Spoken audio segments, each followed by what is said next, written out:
આપ જોઈ રહ્યા છો ઇન્ડિયા ન્યૂઝ ગુજરાતનો ખાસ કાર્યક્રમ આપણો ગુજરાત સમાચારોની શરૂઆત કરીએ આપણે મહત્વપૂર્ણ સમાચારથી।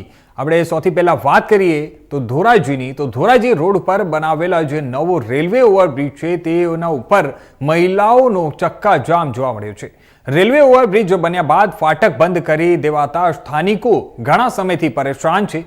સ્થાનિકોની ફાટક ખુલ્લું રાખવાની માંગ છે અને ત્યારે થોડા દિવસ પહેલા રેલવે પાટા ઉપર ચક્કાજામ કરેલા ધોરાજી રેલવે ઓવરફ્લો બ્રિજ ઉપર મહિલાઓ બેસીને બ્રિજ બંધ કર્યો હતો।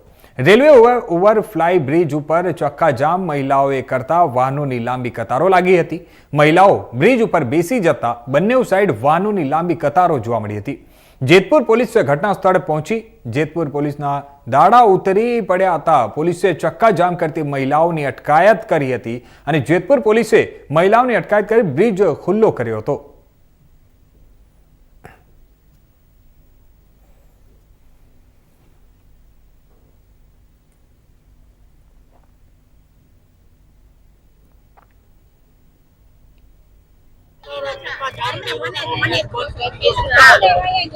અમાरे छोकराओने स्कूल माटे रस्तो हालवानो बंद कर दीधो छे। आ लोकोए फोर व्हील नो टू व्हील नो तो बंद कर्यो पण हालवानो बंद कर दीधो लोकोए। એટલે અત્યારે ફરજિયાત ત્યાં ઉપર તમે અત્યારે જો ખાલી હાલવાનો તમે જોવો ને વચ્ચે મૂકી દીધું છે આખું એટલે નો હાલી શકે કે નો કાઈ પણ રાતના માણસ જાતું હોય ને તો ગમે એ ઠોકા ખાઈને પડી જાય ઈ લોકો। એટલે માણસ એમ તો કે નાના હાલવાનું માણસ મારસાઈ ની ઈટ હોય કે થોડું હાલવાનું આવે।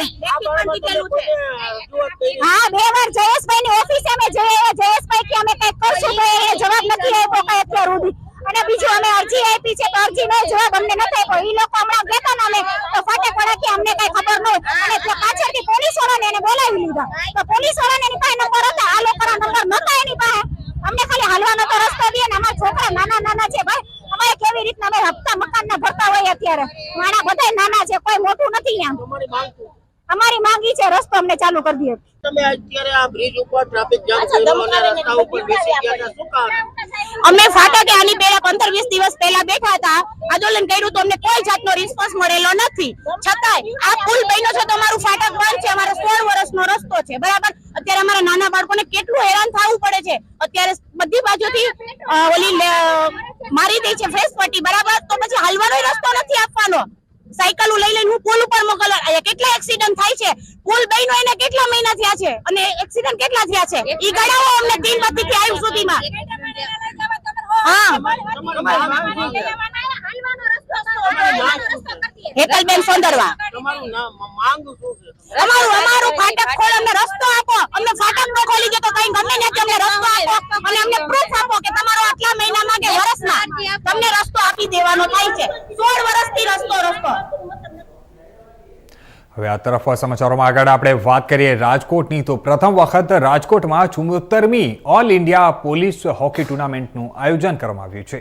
આગામી 4 ડિસેમ્બરથી 15 ડિસેમ્બર સુધી દેશભરમાંથી પોલીસ તેમજ પેરામિલિટરી ફોર્સની મેન્સ અને વુમેન્સની 25 જેટલી ટીમો ટુર્નામેન્ટમાં ભાગ લેશે અને જે માટે રાજકોટના મુખ્ય બે એવા મેજર ધ્યાનચંદ હોકી ગ્રાઉન્ડ તેમજ સૌરાષ્ટ્ર યુનિવર્સિટી હોકી ગ્રાઉન્ડમાં ભવ્ય ટુર્નામેન્ટનું આયોજન કરવામાં આવ્યું છે અને જે માટે ડીજીપીની અધ્યક્ષતામાં અલગ અલગ 10 કમિટીની રચના કરવામાં આવી છે અને હાલ આ ટુર્નામેન્ટને લઈ તાડામાર તૈયારીઓ ચાલી રહી છે। ત્યારે 4 ડિસેમ્બરના રોજ પોલીસ હેડક્વાર્ટર ખાતે ઓપનિંગ સેરેમની યોજવામાં આવશે અને જેના ભાગરૂપે આજરોજ ઓપનિંગ સેરેમનીનું રિહર્સલ યોજવામાં આવ્યું હતું અને જેને લઈને ડીસીપી ઝોન 1 હેતલ પટેલે માહિતી આપી હતી।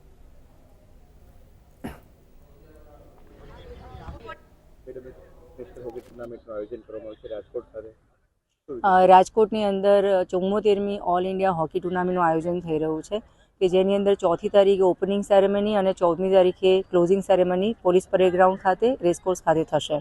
આ સમગ્ર આયોજન જે છે એની અંદર રાજ્યભરની 34 જેટલી ટીમો અહીંયા ભાગ લેનારી છે જેમાં 56 જેટલી મેચો રમાનારી છે। આ માટે રેસકોર્સનું હોકી ગ્રાઉન્ડ જે છે એમાં રોજની 4 મેચ અને સૌરાષ્ટ્ર યુનિવર્સિટીના હોકી ગ્રાઉન્ડમાં રોજની 2 મેચનું આયોજન થશે। આ સમગ્ર જે આયોજન જે છે એ અમારા માનનીય આર્મ યુનિટના વડા શ્રી રાજુ ભાર્ગવ સર ડીજીપી શ્રી સરનાઓ કરી રહ્યા છે અને પોલીસ કમિશનર શ્રી રાજકોટ બ્રજેશ ઝાની નિગરાની હેઠળ આ થઈ રહ્યું છે। 4મી તારીખે સવારે 9 વાગે જે ઓપનિંગ સેરેમની છે એ માનનીય ગુજરાત રાજ્ય ડીજીપી સર શ્રી વિકાસ સહાય સરના હસ્તે ખુલ્લું મુકાવનાર છે।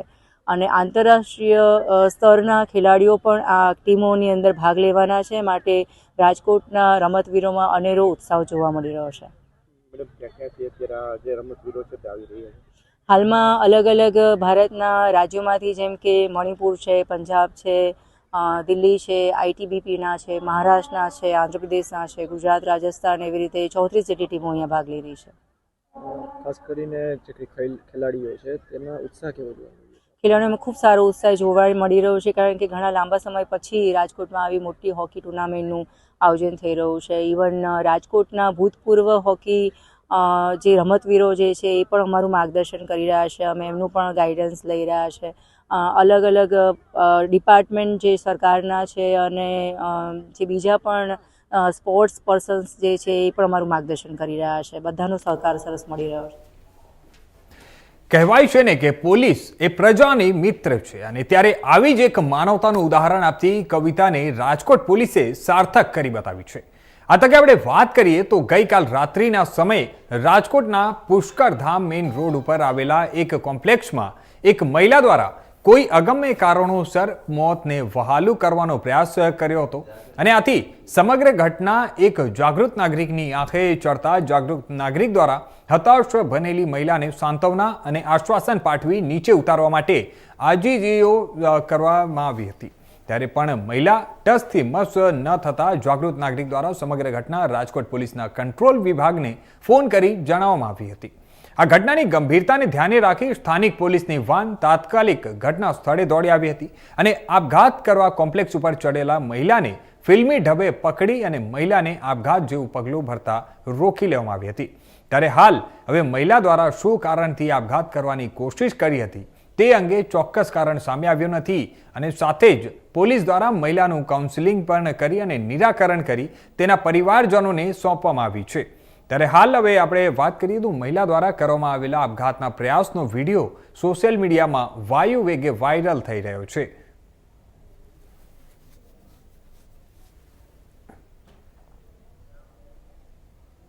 હવે આગળ આ તરફ વાત કરીએ આપણે અમરેલીની, તો અમદાવાદ મધ્યસ્થ જેલમાંથી ફ્લોર રજા પર ફરાર હત્યાના ગુનાનો આરોપી ઝડપાયો છે. અમરેલી એલસીબી પીઆઈ વિજય કોલાદ્રાની ટીમને એક મોટી સફળતા મળી છે. ફરાર આરોપીને ગોવા રાજ્યમાંથી એલસીબીની ટીમે બાતમી અને ટેકનિકલ સોર્સિસના આધારે ઝડપી પાડ્યો છે. હાલ આરોપીને ઝડપી અમદાવાદ મધ્યસ્થ જેલ હવાલે કરવામાં આવ્યો છે.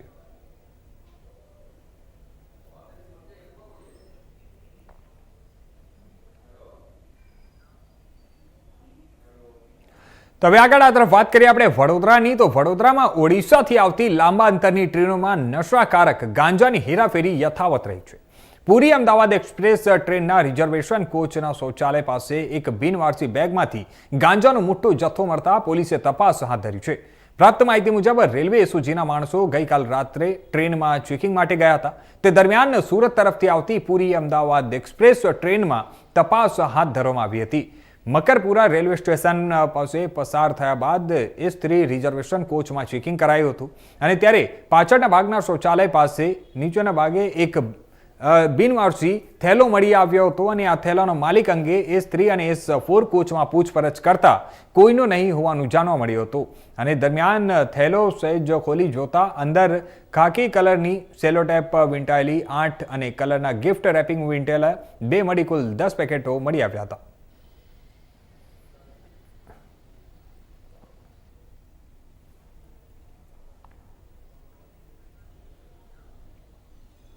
તો બીજી બાજુ વડોદરા જિલ્લાના સાવલી તાલુકામાં યુરિયા ખાતરની ભારે અછત સર્જાતા ખેડૂતો મુશ્કેલીમાં મુકાયા છે. ખેતીના મહત્વપૂર્ણ સમયગાળામાં ખાતરની અછત ઊભી થતા ખેડૂતોમાં નારાજગીનો માહોલ જોવા મળી રહ્યો છે, અને ખેડૂતોનું કહેવું છે કે તેઓ વહેલી સવારથી જ ખાતર મેળવવા માટે લાંબી લાઈનોમાં ઊભા રહે છે, અને છતાં પણ ખાતર મેળવવામાં ભારે ધાંધલાનો સામનો કરવો પડી રહ્યો છે. અછત વચ્ચે કેટલાક ખેડૂતોનો આક્ષેપ છે કે યુરિયા ખાતર સાથે સલ્ફેટનું લેવું ફરજિયાત બનાવવામાં આવે છે, અને જેના કારણે ખેતી ખર્ચમાં વધારો થઈ રહ્યો છે. વધેલા ખર્ચ અને અછતના કારણે ખેડૂતોમાં વ્યાપક નારાજગી ફેલાઈ છે. ખેડૂતોની માંગ છે કે ખાતર વિતરણ વ્યવસ્થામાં આવેલી અનિયમિતતાઓની તાત્કાલિક તપાસ કરવામાં આવે અને ખાતરનું સપ્લાય નિયમિત કરવામાં આવે. સ્થાનિક ખેડૂતોનું કહેવું છે કે જો યુરિયાની અછત યથાવત રહેશે તો આગામી દિવસોમાં ખેતીના કાર્યો પર સીધી અસર પડશે અને મુશ્કેલીઓ વધુ ગંભીર બને એવી શક્યતાઓ છે.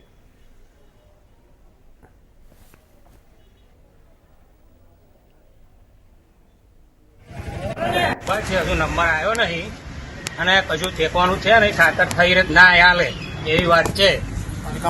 કેટલા ખેડૂતો હવે બીજી વાત એ છે કે યુરિયા લેવા જોડે બીજી 350 ની એક થેલી પોટ થેલી આલે છે. એ ખોટા પૈસા ખેડૂતને પડી જાય છે. એ એની થેલી આપવામાં આવે છે? એ થેલી બેરે બટકાડે નહીં પછી ખાતર ના આલે, થેલી ના લો તો. પણ એની થેલી છે એની સલ્ફર ની થેલી. હવે યુરિયા જરૂર હોય સલ્ફર શી રીતે નખાય આપણે અંદર? એ વધારાનો ખેડૂતને 350 રૂપિયાનો ખર્ચો પોટ થેલી લાગે છે. આપનું નામ? હર્ષદ પટેલ. વડોદરાના અકોટા મુજમવડા રોડ પર ફરી એકવાર ભૂવો પડ્યો છે અને જેને લઈને સ્થાનિકોમાં આક્રોશ ફેલાયો છે. છેલ્લા 2 વર્ષમાં આ વિસ્તારમાં 25થી વધુ ભૂવો પડી ચૂક્યા છે અને જે પાલિકાની કામગીરી અને ઇજનેરી સિસ્ટમ પર મોટા સવાલો ઊભા કરે છે. સ્થાનિકોનો આક્ષેપ છે કે વગર ચોમાસાની સિઝને ભૂવો પડી રહ્યા છે અને પાલિકા તંત્ર દ્વારા ભૂવાનું પુરાણ કરવામાં આવી રહ્યું છે, પરંતુ ટેકનિકલ રીતે નીચે લેવલ કર્યા વગર ભૂવો પૂરવામાં આવી રહ્યા છે અને બાજુમાં ગટર લાઇનનું કામકાજ ચાલતું હોવા છતાં પણ લાપરવાહી કરવામાં આવતી હોવાનો પણ આક્ષેપ કરવામાં આવ્યો છે. સ્થાનિકોનો આરોપ છે કે દર વર્ષે ભૂવો પડે છે, લોકો જીવના જોખમે પસાર થાય છે, છતાં પાલિકા માત્ર કામ ચલાઉ રિપેરિંગ કરે છે અને આ સમસ્યાનું નિરાકરણ લાવવા માટે સ્થાનિકો અને વિરોધ પક્ષો દ્વારા માંગ કરવામાં આવી છે. જતો રોડ છે એમાં એક નવો ભૂવો પડ્યો અને આ લોકોએ કામગીરી વહેલી તકે સારી વાત છે, વહેલી તકે કામગીરી કરી, પણ એના ફોટો અને વિડીયો અમારી પાસે છે. હવે એ લોકોએ કામગીરી ખાલી ઉપર લાલી પાવડર કરે છે. હવે સામેનો 1.5 વર્ષથી રોડ બંધ છે, એના લીધે આજે ટ્રાફિકની સમસ્યા ના થાય એટલે આ લોકોએ વહેલી તકે કામગીરી કરી છે. અને આ ભૂવો પડવાનું કારણ એ જ એક કારણ છે એનું. સામેના સાઈડે જે ગટરની કામગીરી ચાલે છે એનામાં ગટર બેહાડે છે, એ લોકો લોખંડના ગટર બેહાડે છે. હવે એ ગટર પ્રેશર મશીનથી નહીં કરતા, આ લોકો ખાલી મશીનના એનાથી ઠોકીને બેહાડે છે અને એનું કંપન થવાના કારણના લીધે આ ભૂવા પડે છે. અને આ લોકો આવી જ કામગીરી કરતા રહેશે તો હજુ ભૂવા પડવાના જ છે આ રોડ પર.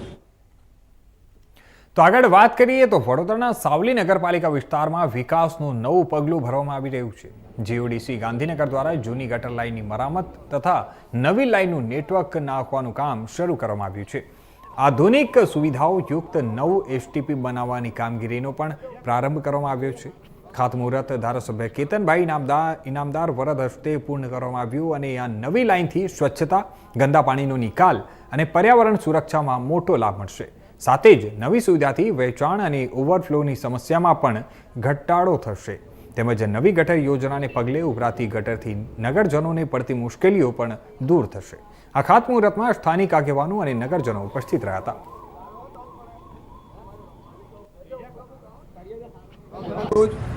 સાવલી શહેરની ભૂગર્ભ ગટર યોજનાની સુધારણા તેમજ નવીન ગટર લાઇનના કામકાજનું ખાતમુહૂર્ત પ્રસંગ છે. નગરપાલિકાના પ્રમુખ હર્ષ પટેલ, નગરપાલિકા ઉપપ્રમુખ ચેતન દવે, નગરપાલિકાના ચીફ ઓફિસર, નગરપાલિકાના સદસ્યો, ગામના સૌ આગેવાન મિત્રો, વડીલો, યુવાનો, માતાઓ, બહેનો પણ ઉપસ્થિત રહ્યા. અને ખાસ કરીને ગુજરાત સરકારનો આ પ્રસંગે હું આભાર માનીશ કે છેલ્લા 15 વર્ષથી નખાયેલી ગટર ભૂગર્ભ યોજનાની અંદર જે નાની મોટી તકલીફો જે તે ટાઈમથી બનેલા કામમાં આજ દિવસ સુધી પડી છે, એ નગરજનોની તકલીફોને ધ્યાનમાં રાખી તાત્કાલિક ફરી 15 કરોડ જેવી માતબર રકમ નગર માટે સરકારે જ્યારે ફાળવી ત્યારે હું સરકારનો ખૂબ ખૂબ આભાર માનું છું.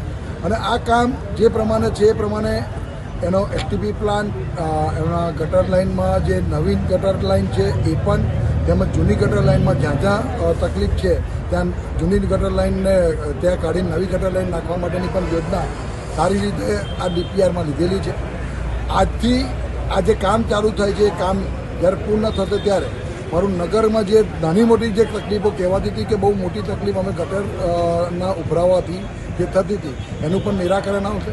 સાથે સાથે ગુજરાત સરકારના 5 ટાઉન એ સેટેલાઇટ ટાઉન તરીકે ડિક્લેર થયા, એમાં મારું સાવલી ટાઉન પણ સેટેલાઇટ ટાઉનમાં ડિક્લેર થયું છે. ત્યારે ગુજરાત સરકારનો ખૂબ આભાર માનીશ કે આ સેટેલાઇટ ટાઉન તરીકે જે અમારી સાવલીની પસંદગી કરી છે અને આવનારા દિવસોની અંદર સાવલીના વિકાસને જે હરણફાળ વેગ મળવાનો છે એ બદલ દિલથી હૃદયથી નગરપાલિકાના તમામ મતદાતાઓ વતી, નગરપાલિકાના સૌ નાગરિકો વતી અને સાવલી તાલુકા, બેસર તાલુકાના નાગરિકો વતી હું ગુજરાત સરકારનો આભાર માનું છું.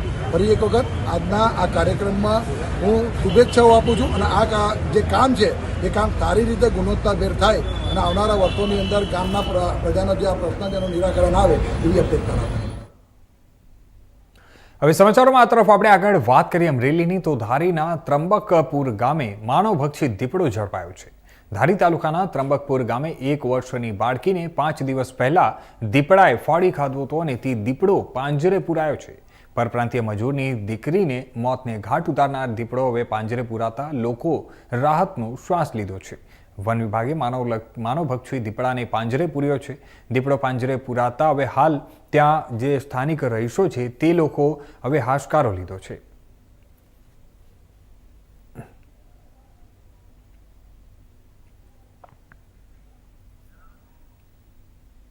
હવે આગળ આ તરફ વાત કરીએ આપણે ભરૂચની, તો ભરૂચમાં આમ આદમી પાર્ટી ભરૂચ જિલ્લા એકમ દ્વારા ભરૂચ નગરપાલિકા વિસ્તારની પ્રજાને વર્ષોથી સતાવી રહેલી સમસ્યાઓ અંગે નગરપાલિકા કચેરી ખાતે પ્રતિનિધિત્વ કરવામાં આવ્યું હતું.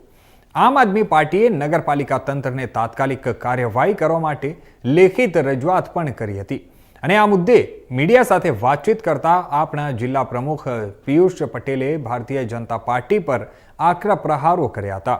સાથે જણાવી દીધું કે ભાજપના નેતાઓને પ્રજાનું દુઃખ દેખાતું નથી તેવું પિયુષ પટેલે જણાવ્યું હતું અને વધુમાં તેમણે જણાવ્યું કે ભારતીય જનતા પાર્ટીના કોઈ પણ નેતાને પ્રજાનું દુઃખ દેખાતું નથી. ચૂંટણી આવે ત્યારે માત્ર મત મેળવવા માટે ખોટા વાયદા, લોભ લાલચ અને આકર્ષક વાતો કરીને સત્તા હાંસલ કરે છે, પરંતુ સત્તામાં આવ્યા બાદ 5 વર્ષ સુધી પ્રજાની સમસ્યાઓની કોઈ પણ દખલ લેતા નથી. તેમણે વધુમાં ઉમેર્યું હતું કે ભરૂચ નગરપાલિકા ધારાસભ્ય અને સાંસદ ત્રણેય જગ્યાએ વર્ષોથી ભાજપનો કબજો હોવા છતાં પણ પ્રજાની પાયાની જે તકલીફો છે, જેવી કે ગંદકી, પીવાના પાણીની સમસ્યા, સ્ટ્રીટ લાઇનની ખામીઓ, નિકાસીની અછત, રસ્તાઓની રખરખાવ, અવ્યવસ્થા અને આવા મહત્વના મુદ્દાઓ કોઈ પણ સુધારો કરવામાં આવ્યા નથી. ભાજપ તેમાં નિષ્ફળ સાબિત થઈ છે. આવતી ચૂંટણીમાં આપનો વિકલ્પ અપનાવવા માટે હાકલ કરવામાં આવી છે. જિલ્લા પ્રમુખ પિયુષ પટેલે સ્પષ્ટ શબ્દોમાં જણાવ્યું હતું કે જો પ્રજા માટે કોઈ કામગીરી જો નથી કરવી તો પ્રજાએ હવે આવતા ચૂંટણીમાં ભાજપને દૂર કરીને આમ આદમી પાર્ટીનો વિકલ્પ અપનાવવા માટે તૈયાર રહેવું પડશે. ત્યારે પ્રજાની સમસ્યા ઉકેલવામાં જ સાચી રાજનીતિ છે અને તે કામ આમ આદમી પાર્ટી જ કરી શકે છે. આમ આદમી પાર્ટીએ ભરૂચ નગરપાલિકા તંત્રને તાત્કાલિક ધોરણે પ્રજાની સમસ્યાઓ હલ કરવા માટેની કાર્યવાહી કરવાની પણ માંગણી કરી છે. આજે ભરૂચ નગરપાલિકા ઉપર આજે અમે સૌ આવ્યા છે સ્થાનિક લોકોને સાથે લઈને. ભરૂચ નગરપાલિકા વિસ્તારની અંદર આવતી નવજીવન સ્કૂલની પાછળ જે ઝૂંપડપટ્ટી છે, આ ઝૂંપડપટ્ટીની અંદર કમસે કમ 300-350 ઝૂંપડા આવેલા છે. ઘણા લોકોને એમાંથી ગટરની વ્યવસ્થા નથી, ઘણા લોકોને સ્ટ્રીટ લાઇટની વ્યવસ્થા નથી, પીવાના પાણીની વ્યવસ્થા નથી ને પીવાનું પાણી ઘણી વખત આવે છે તો એકદમ ડોળું પાણી આવે છે. આ લોકો જ્યારે મત લેવાના હોય ત્યારે ભારતીય જનતા પાર્ટીના લોકો ત્યાં આગળ મોટી મોટી ભાષણબાજી કરતા હોય છે, ઘરે ઘરે જતા હોય છે અને જ્યારે જીતી જાય છે ત્યાર પછી આ લોકોની તકલીફો એ લોકોને દેખાતી નથી. જ્યારે ઇલેક્શનો આવે ત્યારે એ લોકો એમની તકલીફો લઈને એમની પાસે જતા હોય છે, એમને વારે વારે કહેતા હોય છે કે અમે તમારી તકલીફો દૂર કરીશું, પરંતુ જેવા જીતી જાય એટલે આ લોકો એમની તકલીફોને ભૂલી જાય છે. એટલે આજે આમ આદમી પાર્ટી દ્વારા અહીંયા એમને યોગ્ય રજૂઆત કરવા માટે આવે છે. સ્થાનિક લોકોને સાથે લઈને આ તમામ લોકો વેરો ભરવા માટે તૈયાર છે. એ લોકોને સુવિધાઓ મળવી જોઈએ. ભરૂચના જ લોકો છે, 50-50, 60-60 વર્ષથી વસતા લોકો એક જગ્યા ઉપર એમના નામે એમની ઝૂંપડી પણ એ લોકો કરીને નથી આપતા. ના તો એમને વેરો ભરવા માટે કોઈ છૂટછાટ આપે છે, ના એમને કોઈ સુવિધાઓ આપે છે. તો મત શું કરવા માટે એ લોકોના લે છે એ મને ખબર નથી પડતી. જ્યારે ગુજરાતની અંદર 32 વર્ષથી ભારતીય જનતા પાર્ટી જ્યારે શાસન કરી રહી હોય, સાંસદ મનસુખભાઈ વસાવા જ્યારે 7મી ટર્મ ચાલુ થઈ ગઈ, અહીંયા ભરૂચના ધારાસભ્યો જ્યારે ભાજપના છે આજે 20-20 વર્ષથી, તેમ છતાં પણ આ લોકોને કોઈ પણ પ્રકારે સુવિધા નથી મળી. એ ખૂબ દુઃખની બાબત છે. અમે આશા વ્યક્ત કરીએ છીએ કે આ લોકોને તમામ જે સ્થાનિક લોકો છે એ લોકોને સુવિધાઓ મળે એવી આશા વ્યક્ત કરીએ છીએ. હવે આગળ આ તરફ વાત કરીએ આપણે કચ્છની, તો કચ્છી ઘોડો 7 લાખમાં વેચાયો છે. જો આપણે વાત કરીએ તો ભુજનો કચ્છી નસલનો ઘોડો મહારાષ્ટ્રમાં 7 લાખ રૂપિયામાં વેચવામાં આવ્યો છે. ભુજના ઘોડેસવાર માલિયાભાઈ ઉર્ફે અબ્દુલનો ઘોડો પરબની મહારાષ્ટ્રમાં વેચવામાં આવ્યો છે.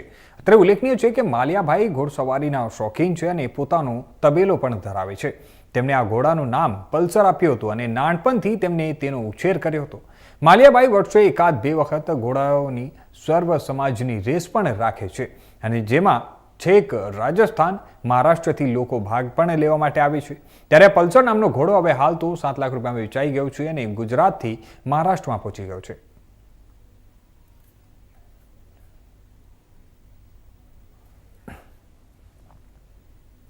સમાચારોમાં આગળ વાત કરીએ આપણે ગીર સોમનાથની તો જમ્મુ અને કાશ્મીરના ઉપરાજ્યપાલ મનોજ સિન્હાએ સોમનાથ મહાદેવના દર્શન અને આરતી કરી સોમનાથના સાનિધ્યે યોજાયેલા કાર્તિકી પૂર્ણિમાના અંતિમ દિવસે મેળામાં સાંસ્કૃતિક કાર્યક્રમને મન ભરી માણ્યો હતો. સાંસ્કૃતિક કાર્યક્રમમાં માયાભાઈ આહિર અને કીર્તિદાન ગઢવીની જોડીએ લોક સાહિત્ય અને લોક ગાયનમાં રંગ જમાવ્યો હતો.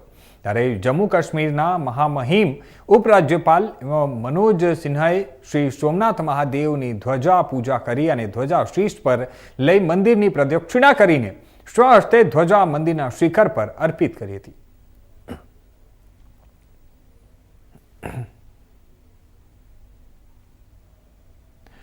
આગળ હવે વાત કરીએ આપણે ડભોઈની તો ડભોઈમાં રખડતા શ્વાનોનો આતંક યથાવત જોવા મળ્યો છે. 3 દિવસમાં 20થી વધુ લોકોને શ્વાન કરડવાથી લોકો ઘાયલ થયા છે.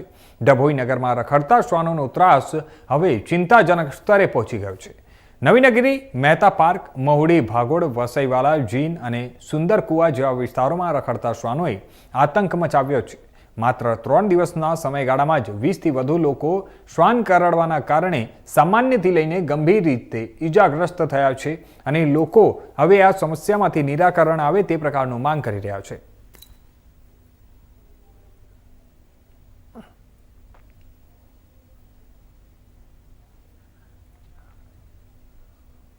આગળ આ તરફ વાત કરીએ આપણે મહીસાગરની તો મહીસાગર જિલ્લાના સંતરામપુર પોલીસ સ્ટેશન વિસ્તારમાં આવેલા રાફઈ ગામ પાસેથી લાખો રૂપિયાનો પોસ્ટ ડોડાનો જથ્થો મળી આવ્યો છે. આ જથ્થો એક અકસ્માતગ્રસ્ત કારમાંથી ઝડપાયો હતો. ગત રાત્રિ દરમિયાન રાફઈ ગામ પાસે એક કાળા રંગની સ્કોર્પિયો કારને અકસ્માત નડ્યો હતો. પ્રાથમિક વિગતો અનુસાર રસ્તામાં નીલગાય આવી જતા કાર બોનેટના ભાગે અથડાઈ હતી. અકસ્માત બાદ ત્યાં પોલીસને જાણ થતાં પોલીસ ઘટના સ્થળે પહોંચી અને તપાસ કરી હતી.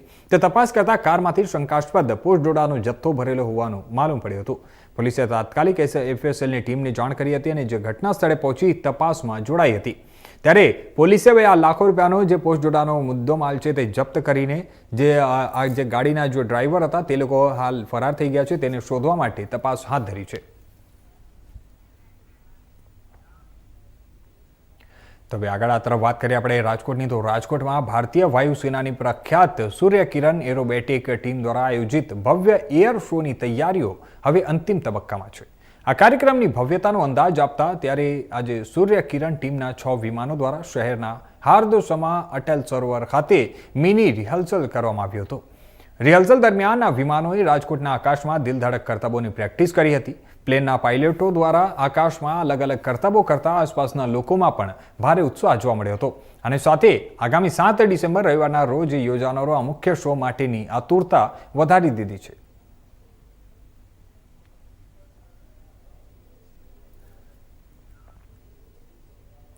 રાજકોટ જિલ્લાના ધોરાજીમાં ખેડૂતોની વ્યથા ફરી એકવાર સામે આવી છે. વેગડી ગામના એક ખેડૂતે ડુંગળીના ઊભા પાકમાં ઓછા ભાવ મળતા આક્રોશ વ્યક્ત કરતા પોતાના જ ખેતરમાં રોટાવેટર ફેરવી અને પાક નાશ કર્યો છે. ખેડૂત અશ્વિન બાલદાએ સારા ભાવની આશાએ ડુંગળીનું વાવેતર કર્યું હતું. 1 વીઘા દીઠ 18 થી 20 હજાર રૂપિયાનો જેટલો ખર્ચો થયો હતો અને પાક સારી રીતે ઊભો પણ થયો હતો. પરંતુ બજારમાં ડુંગળીના પ્રતિ મણ માત્ર 60 થી 80 રૂપિયાના ભાવ મળતા ખેડૂતને ભારે નુકસાનનો સામનો કરવો પડ્યો. ભાવ ન મળતા નિરાશ ખેડૂતે ખેતરમાં તૈયાર ઉભેલા જે ડુંગળીના પાક હતા તેના પર રોટાવેટર ફેરવી દીધો અને આ સમગ્ર મામલે ખેડૂતે એક વિડીયો બનાવી સોશિયલ મીડિયામાં વાયરલ પણ કર્યો અને સરકાર પાસે એમણે માંગણી કરી છે કે આ જે ડુંગળી છે તેનો યોગ્ય ભાવ કંઈક એનો નિકાલ કરવામાં આવે, નહીં તો જે ખેડૂત છે તે લોકોને ઘણી બધી તકલીફોનો સામનો કરવો પડશે.